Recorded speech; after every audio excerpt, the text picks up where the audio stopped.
ও আচ্ছা আচ্ছা আচ্ছা, না মানে আমি ভাবলাম হয়তো তোমার ওই মনে থাকতে পারে। কেন মনে থাকবে না রাজন না? বলি কেন মনে থাকবে না? আজ আমার জীবনের সবচেয়ে বড় দিন। আজ আমার রাজন্যার শুভ জন্মদিন। রাজু, তোমার মনে ছিল? আরে কেন মনে থাকবে না রাজন্যা? বলি কেন মনে থাকবে না বলো তো? আমি নিজের চোখে দেখেছি না, তবে জন্মদিনের দিনটা তো বাবা কত ঘটা করে পালন করতেন, কত সুন্দর সুন্দর সব রান্না বান্না করা হতো, কত সুন্দর অনুষ্ঠানের মধ্যে কেক কেটে জন্মদিনটা পালন করা হতো। কিন্তু এমনই হতভাগ্য স্বামী তোমার, তোমাকে দেবার মতো আমার কাছে কিছুই নেই। রাজন্যা, কোথায় তুমি রাজার ঘরের মেয়ে আর কোথায় একটা সাধারণ মানুষ? তাই বলছি, তুমি যদি আজকে ওই বাবার বাড়িতে থাকতে না, তাই তো জন্মদিন অনুষ্ঠানটা একদম ধুমধাম করে পালন করা হতো। তাতে কি হয়েছে গো? তুমি যে আমার জন্মদিনটা মনে রেখেছো, এটাই আমার কাছে পরম প্রাপ্তি, এটাই আমার কাছে সেরা উপহার। উপহার? এই উপহার বলতে কিন্তু একটা কথা মনে পড়ে গেল রাজন্যা। আমি না তোমার জন্য একটা ওই উপহার এনেছিলাম। ও মা, তাই নাকি? তা এতক্ষণ বলনি কেন? কি উপহার এনেছো গো? না, আমার তেমন কিছু নাই, তোমাকে দিতে না আমার আমার ভীষণ লজ্জা করছে। আহা, এটা আবার কেমন কথা? রাজন্যা, আমার স্বাদ আছে কিন্তু সাধ্য নেই। অভাব অবশ্যই খেলা শুরু করেছে, আর সেই খেলা আমি সম্পূর্ণভাবে পরাজিত। তাই তোমার জন্য আমি বিশেষ কিছু আনতে পারিনি। আসলে আমার কাছে তেমন করে ওই টাকা ছিল না, তাই ওই টিফিনের টাকাটা বাঁচিয়ে আমি তোমার জন্য এই সস্তা ইমিটেশনের এই মঙ্গলসূত্র হারটা এনেছিলাম। টিফিনে টাকা বাঁচিয়ে মানে? তুমি তুমি সারাদিন কিচ্ছু খাওনি? তুমি কি গো? রাজন্যা, এইটা সস্তার হার বলে তোমার খুব একটা পছন্দ হয়নি, তাই না? উপহার কোনোদিনও সস্তা হয় না রাজু। লাখ টাকা মূল্যের উপহার আর 1 টাকা মূল্যের উপহারের অনুভূতি যে আমার কাছে সমান। কিন্তু আমি কেমন করে ভুলি রাজন্যা, যে মেয়েটা লাখ লাখ টাকা উপরের মাঝখানে দিকে সাজিয়ে রাখতো, তার হাতে যে সস্তা ইমিটেশন হারটা বড্ড বেশি বেমানান। কে বলে আমি রাজকন্যা? আমি তো একজন সাধারণ পরিবারের গৃহবধূ। ওই বাবার বাড়ির মোজাইক করা মেঝের চেয়ে স্বামীর মাটির বাড়ির নিকোনো উঠোন আমার কাছে না অনেক বেশি সুন্দর। রাজন্যা, বাবার কিনে দেওয়া সিল্কের শাড়ির চেয়ে স্বামীর নিয়ে আসা সুতির শাড়ি আমার কাছে না অনেক বেশি দামি। রাজন্যা, আর বাবার কিনে দেওয়া লাখ টাকা মূল্যের হিরের নেকলেসের চেয়ে স্বামীর নিয়ে আসা সস্তার ইমিটেশনের মঙ্গলসূত্র আমার কাছে অনেক বেশি ভালোবাসা জড়া। রাজন্যা, রাজু, হ্যাঁ? আর কেন দূরে দাঁড়িয়ে আছো বলো তো? এসো না, নিজের হাতে করে এই মঙ্গলসূত্র আমায় একবার পরিয়ে দাও দেখি। তুমি তুমি পড়বে রাজন্যা? হ্যাঁ। তুমি তুমি সত্যি বলছি পড়বে? হ্যাঁ। হ্যাঁ।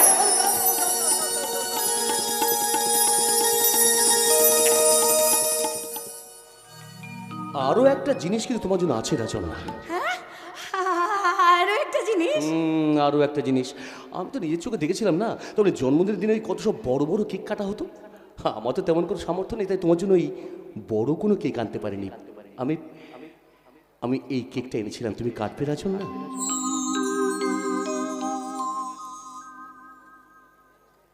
তুমি আমার জন্য এই কেকটা নিয়ে এসেছো?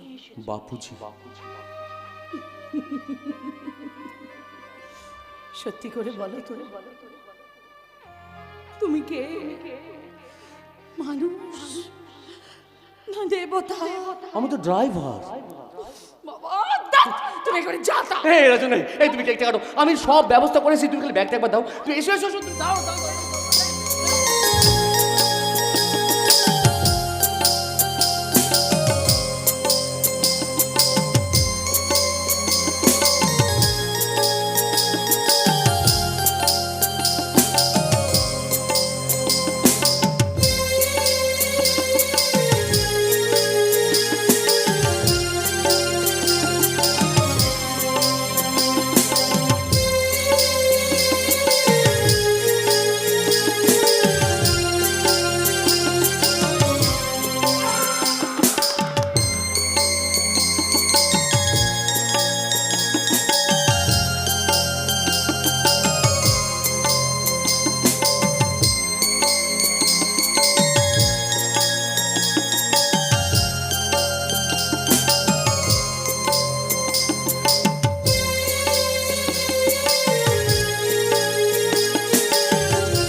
বলছি সবই তো হলো, কিন্তু এই মঙ্গলসূত্রটা পরে আমাকে কেমন লাগছে কই সেটা তো একবারে বললে না। দারুণ সুন্দর লাগছে। এই তোমাকে দিব্য দৃষ্টি আছে নাকি গো? হ্যাঁ, ভালো করে দেখলেই না আমার দিকে আর বলে দিলে দারুণ সুন্দর লাগছে। এই তোমার দিকে তাকাতে গেলে না ভীষণ ভীষণ লজ্জা লাগে। বউয়ের দিকে তাকাতে লজ্জা লাগছে? এই আমার দিকে তাকাতে যদি তোমার লজ্জা করে তাহলে তুমি আমার সাথে সংসারটা করবে কেমন করে? আরে বাবা, সেটাই তো বুঝতে পারছি না। এই তোমার দিকে তাকাতে গেলে না আমার আগেকার কথা সব মনে পড়ে যায়। যেন মনে হয় আমি তোমার বাড়ির ড্রাইভার আর তুমি আমার মালকিন। আর তখনই সংকোচে বেড়া জালে আমার এই চোখ দুটো আটকে যায়। ও তাই বুঝি? তাহলে আমি যখন ওই রান্নাঘরে বসে রান্না করি তখন তুমি ওই জানলার আড়াল থেকে আমার দিকে তাকিয়ে থাকো কেন? আমি আড়াল থেকে শুনি ওই পূর্ণিমার চাঁদে আলোচ্ছে আমার প্রিয়া জ্যোৎস্নামাকা হাসি মুখখানি কতখানি সুন্দর সেটা আমি পরখ করে দেখি। আকাশে যখন ওই মেঘ জমে টাপুর টুপুর করে বৃষ্টি পড়ে তখন তুমি ওই থামের আড়াল থেকে আমার দিকে তাকিয়ে কেন থাকো শুনি? আমি কান পেতে শুনি ওই আকাশ থেকে ঝরে পড়া টাপুর টুপুর বৃষ্টির আওয়াজের চেয়ে আমার প্রিয় তোমার গুনগুন করে গাওয়া গান কতখানি সুমধুর। এই যে অনেক হয়েছে, হ্যাঁ সারাদিন কিন্তু পেটে কিচ্ছু পড়েনি। চলো খেয়ে নেবে, চলো চলো চলো চলো চলো, এসো এসো এসো ঘরে এসো। আচ্ছা বলছিলাম ওই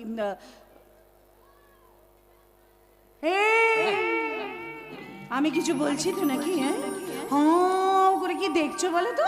দেখছি তুমি কত সুন্দর।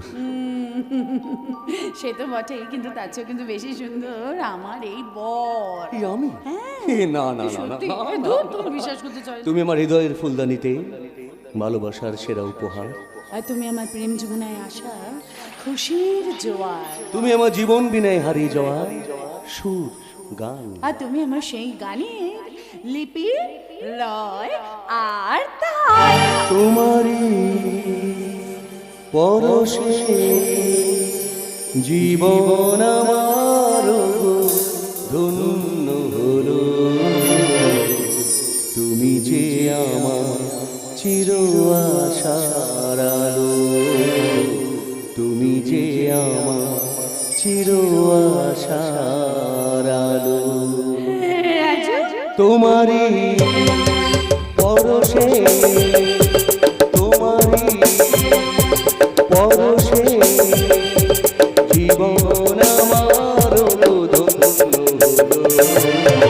তুমি যে আমার চির আশার আলো, তুমি যে আমার চির আশার আলো।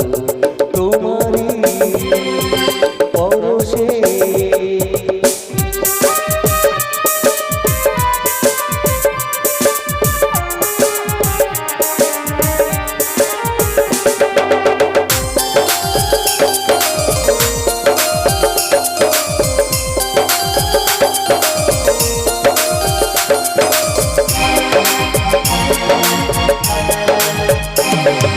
তুমি আছো সারা আমার প্রাণে, স্বপ্ন ধরানো অভিমানে।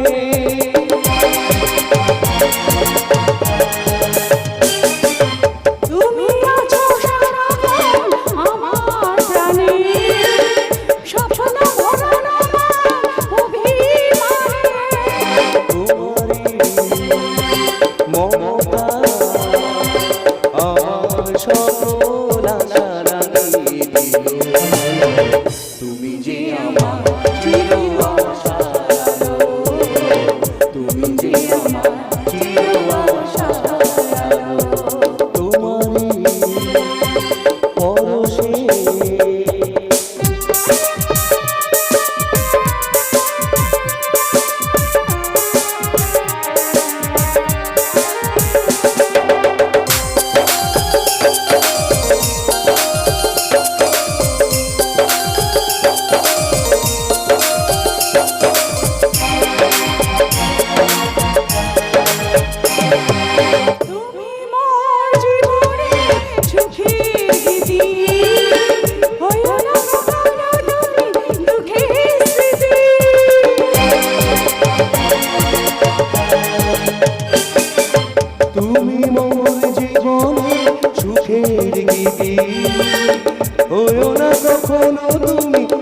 স্মৃতি।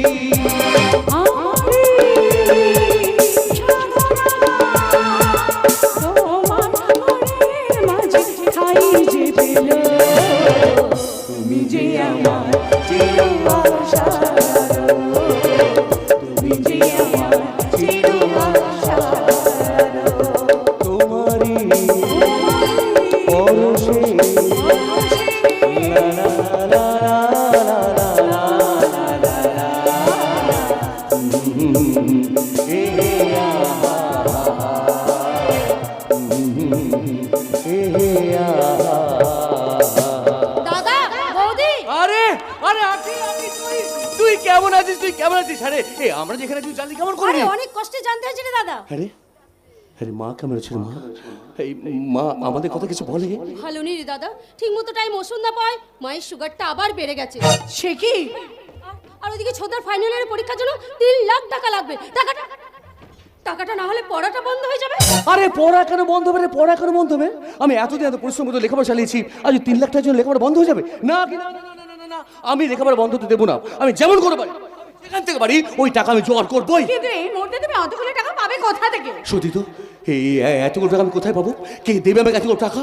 তার আগে আমায় তুই বাঁচাই দাদা, আমি যে ভয়ঙ্কর বিপদে পড়েছি। কি হয়েছে রে বোন? বোন কিছু বল বল বল বল বল বল বল কথা বলছো তুমি? হ্যাঁ বলো বলো বলো। আরে আমি একজনকে ভালোবাসি আর তাকেই বিয়ে করতে চাই। ও এই ব্যাপার। বাবা রে বাবা, এটা সামান্য ব্যাপার।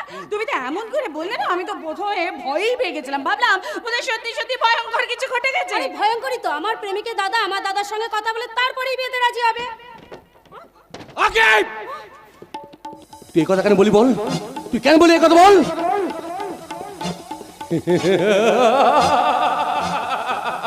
ওরে বাবা রে, ভয় পাস না রে বোন, ভয় পাস না। তোর কোনো অসুবিধা নেই, কোনো অসুবিধা নেই। তুই কি ভাবলি তোর এই প্রেমের কথা শুনে তোর দাদা তোকে রাগ করেছে? না না না না না, একটু রাগ করেনি। আমি দরকার ওদের বাড়িতে যাবো। হ্যাঁ, এবার বল কে তোর প্রেমিক আর কে তোর প্রেমিকের দাদা? আরে ছেলেটির নাম কুশল আর তার দাদার নাম কুন্তল বিশ্বাস। আগে তিনি এই শহরের নাম করা পুলিশ অফিসার। না না না, আগে তুমি কুশলকে ভুলে যাও। এই বিয়ে কিন্তু কিছুতেই হতে পারে না। সেটাও কোনো মতে সম্ভব নয় বৌদি, কারণ আমি কুশলের সন্তানের মা হতে চলেছি। বল তুই কেন কাজ করলি? বল বল আমার ইয়ারকে তুই সত্যি প্রমাণিত করে দিলি। বল তুই কেন কেন কাজ করলি? বল বল কেন বল সে মুখ চুল কেন পাকালি? এটাকে মেরে ফেলবো। তুমি দয়া করে একটু শান্ত হও না, একটু শান্ত হও। তুই আমায় যতই মারিস না কেন দাদা, একটা কথা জেনে রাখিস, আমি যদি কুশলকে না পাই তাহলে আত্মহত্যা করব। কি বললি বোন? তুই আত্মহত্যা করবি? আত্মহত্যা? তুমি তুমি শুনলে না? আমার ছোট বোনটা কি বললো নাকি? অনেক আত্মহত্যা করবো, আত্মহত্যা। ওরে ওরে এই কথা শুনে তোকে ছোট থেকে বড় করে মানুষ করলাম। ওরে না রে বোন না, আমি তো কোনো ক্ষতি হতে দেবো না রে বোন। আমি দরকার হলে কুশলদের বাড়িতে যাবো। আমি দরকার হলে কুন্তল বিশ্বাসে হাতে পায়ে ধরে আমি ঠিক ঠিক রাজি করাবোই। তাই জানে রে দাদা, তাই যা। আমার জীবন মরণের দায়িত্ব আমি সব তোদের ওপরে ছেড়ে দিলাম। জানি জানি আমি একটা অন্যায় করছি, কিন্তু যে আসে সে তো কোনো অন্যায় করেনি। তোরা তোরা আমায় বাঁচা দাদা। তোমরা তোমরা আমায় বাঁচাও বৌদি, তোমরা আমায় বাঁচাও। এটা এটা তুমি কি বললে? হ্যাঁ কি বললে? তার মানে কি তুমি সত্যি সত্যি কুন্তল বিশ্বাসে বাড়ি যাবে নাকি? উপায় নেই রাজন না, উপায় নেই। তুই শুনলে না কি বলে গেল? ও কুশলের সন্তানের মা হতে চলেছে। এই মুহূর্তে বিয়েটা না হলে ও যে আত্মহত্যা করার যখন রাস্তায় থাকবে না। কিন্তু সবকিছু শোনার পরে ওই কুন্তল বিশ্বাস যদি ওর ভাইয়ের সাথে আখির বিয়ে দিতে রাজি না হয়, সত্যি তো তো আখির কি হবে? অন্য কত বিয়ে দিতে গেলে টাকার প্রয়োজন। এত টাকা আমি কোথায় পাবো? কে দেবে আমাকে এত টাকা? আমি দেব, যত টাকা লাগে আমি দেব। এই কি ম্যাডাম, আপনি এখানে? তুমি কি ভাবলে আমি তোমার ঠিকানা খুঁজে পাবো না? দেখলে তো কেমন খুঁজে খুঁজে আমি ঠিক পৌঁছে গেলাম। আরে ওই শানি, আরে রাজন না, আরে রাজনা তুই এখানে? এটা আমারই বাড়ি। আয় না আয় আয়। তবে তোমরা দুজনকে আগে দেখি চেনো? কেন চিনবো না, কেন চিনবো না? সেই প্রাইমারি থেকে কলেজ অব্দি আমরা একসঙ্গে পড়াশোনা করেছি। তারপর যে যার প্রয়োজনে কোথায় সেটা সব আলাদা হয়ে গেলাম। এই সত্যি কিন্তু তোর কথাটা একদম সত্যি। অনেকদিন কিন্তু দেখা সাক্ষাৎ বন্ধ। হ্যাঁ তাছাড়া তুইও তো বিয়ে করে নিয়েছিস, আমাকে জানাসনি। কি করে জানাবো বল? বাবা নাকি তাড়াহুড়োর মধ্যে বিয়েটা দিয়ে দিল। এই দাঁড়া আলাপ করে দি। ইনি হচ্ছে আমার স্বামী। ওকে আমি চিনি তো। চিনি তো মানে তুই আমার স্বামীকে কোথায় দেখলি? না আসলে মানে কি হয়েছে জানো রাজন না, ওই সংবাদপত্রের ড্রাইভার চাই বিজ্ঞাপন থেকে আমি একটা চাকরির আসেন এই ম্যাডাম বাড়িতে একবারই গিয়েছিলাম। ও আচ্ছা আচ্ছা, তাই নাকি? হ্যাঁ রে রাজন না, হ্যাঁ আমি একটা ভীষণ সমস্যায় পড়েছি, জীবন মরণ সমস্যাও বলতে পারি। কেন ঐশানী, কি কোন সমস্যার কথা বলছিস তুই? আমার বাবার ব্লাড ক্যান্সার, আর এটাই লাস্ট স্টেজ। হয়তো আর কিছুদিন তিনি বাঁচবেন, তাই মৃত্যুর আগে তিনি আমার বিয়েটা দেখে যেতে চান। কিন্তু আমার প্রেমিক আমেরিকায় থাকে, এই মুহূর্তে সেখান থেকে ফিরে এসে আমাকে বিয়ে করা তার পক্ষে কোনো মতেই সম্ভব নয়। তাই আমি তোর কাছে ছুটে এসেছি ভাই, তুই পারিস সব সমস্যার সমাধান করতে। কি বলছিস কি ঐশানী? আমি তো সব সমস্যার সমাধান করতে পারবো। না না না না না, এই সমস্যার সমাধান শুধু তুমি কেন, সব ঈশ্বর লিখিত করতে পারবে না? কেন, সমস্যাটা কি আর কেন সেটা সমাধান করা যাবে না? যে সমস্যা একজন তাসের ঘরকে ভেঙে দিয়ে একজন ভালোবাসা ঘরকে করে নেয়, সেই সমস্যার সমাধানের পথ না খুঁজে থাকে এড়িয়ে যাওয়া ভালো। তাই বলছি তুমি ফিরে দাও না, তুমি দয়া করে ফিরে দাও। আরে বাবা রে বাবা, সমস্যাটা কি সেটা তো আমাকে জানতে হবে। ঐশানী তুই আমাকে বলতে সমস্যাটা কি? আমি তোকে কথা দিচ্ছি, যেমন করে হোক না কেন আমি তোকে সহযোগিতা করবো। বল আমাকে কি করতে হবে? মাত্র 2 মাসের জন্য ধার হিসেবে তোর স্বামীকে আমার হাতে তুলে দিতে হবে।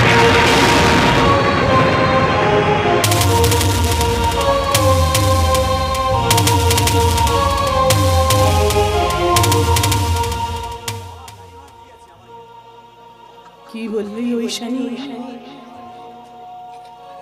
মাত্র 2 মাসের জন্য ধার হিসেবে আমার স্বামীকে তোর হাতে তুলে দিতে হবে?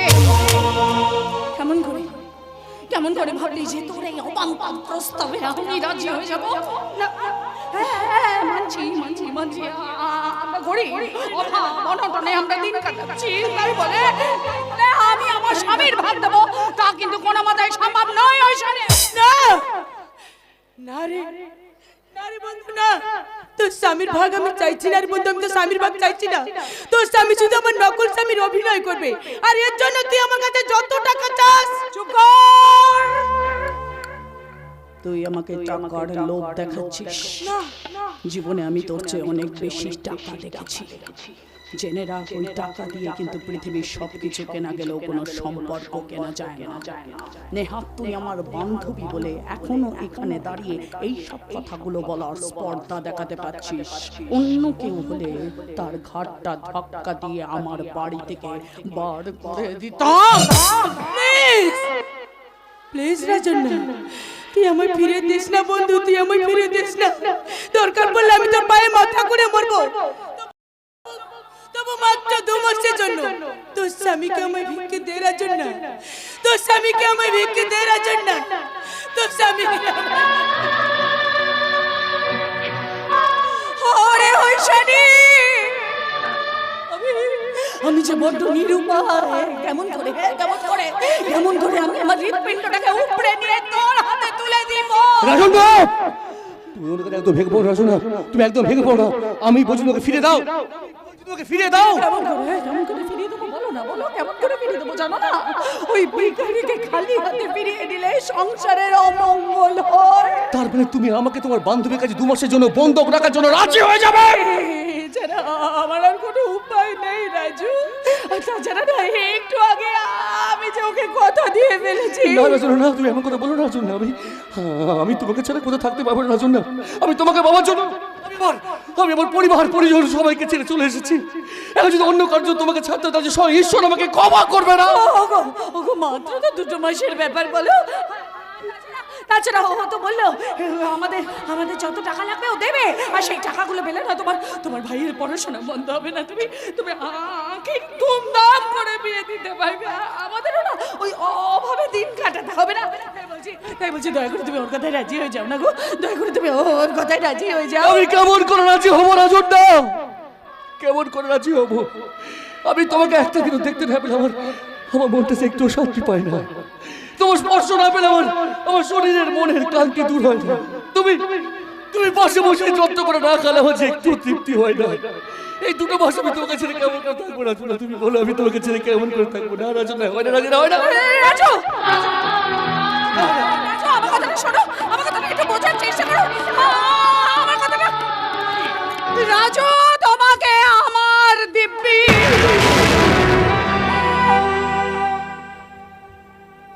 বেশ, তবে তাই আমি আমার চোখের জলটাকে গোপন করে তোমার বুকে এক বুক হাহাকার উপহার দিয়ে তোমার বান্ধবীর নকল স্বামী সাজার অভিনয় করার জন্য আমি রাজি হলাম। হৈশানি, আমার স্বামী আমার কথায় রাজি হয়েছে রে, আমার কথায় রাজি হয়েছে। নে এবার আমার স্বামীকে নিয়ে তুই এখান থেকে চলে যা, চলে যা। তবে দেখিস, আমি ঠিক যেই অবস্থায় আমার স্বামীকে তোর হাতে তুলে দিচ্ছি, ঠিক সেই অবস্থায় আমার স্বামীকে কিন্তু আমার কাছে আবার ফিরিয়ে দিস। হৈশানি, আবার ফিরিয়ে দিস। রাজুটা, এই কাঁদছো কেন? হ্যাঁ কাঁদছো কেন? মাত্র তো 2 মাসের ব্যাপার, বলো। এই 2 মাস আমরা কাছাকাছি না থাকলেও না আমরা অনেক অনেক টাকা রোজগার করতে পারবো। দেখো, হ্যাঁ, আর সেই কথাটা ভেবে না আমার ভীষণ আনন্দ হচ্ছে গো, বিশ্বাস করো, আমার ভীষণ আনন্দ হচ্ছে। রাজুটা, যেখানে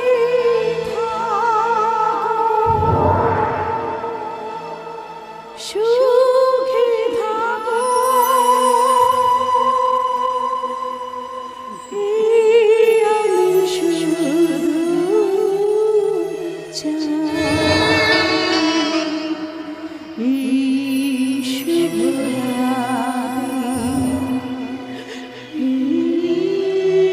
কামনাতে আমি যে তাই গান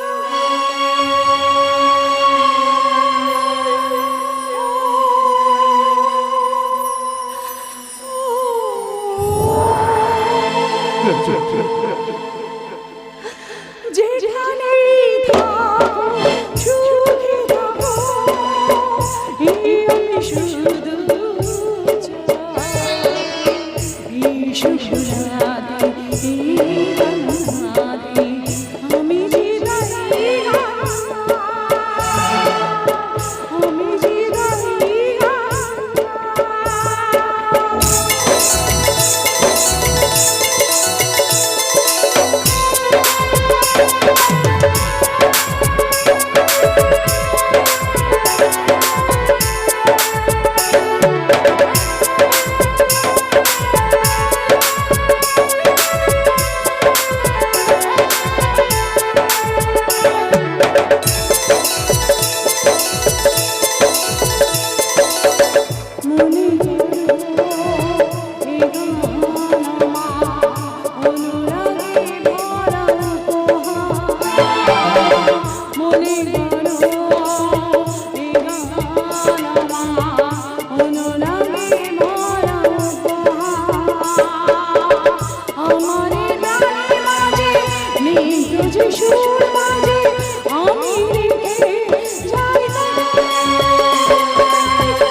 আমার কথাটা একটু বোঝার চেষ্টা করো রাজু।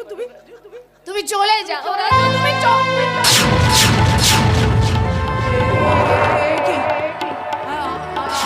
আমার রাজু কোথায় গেল? হ্যাঁ, আমার রাজু কোথায়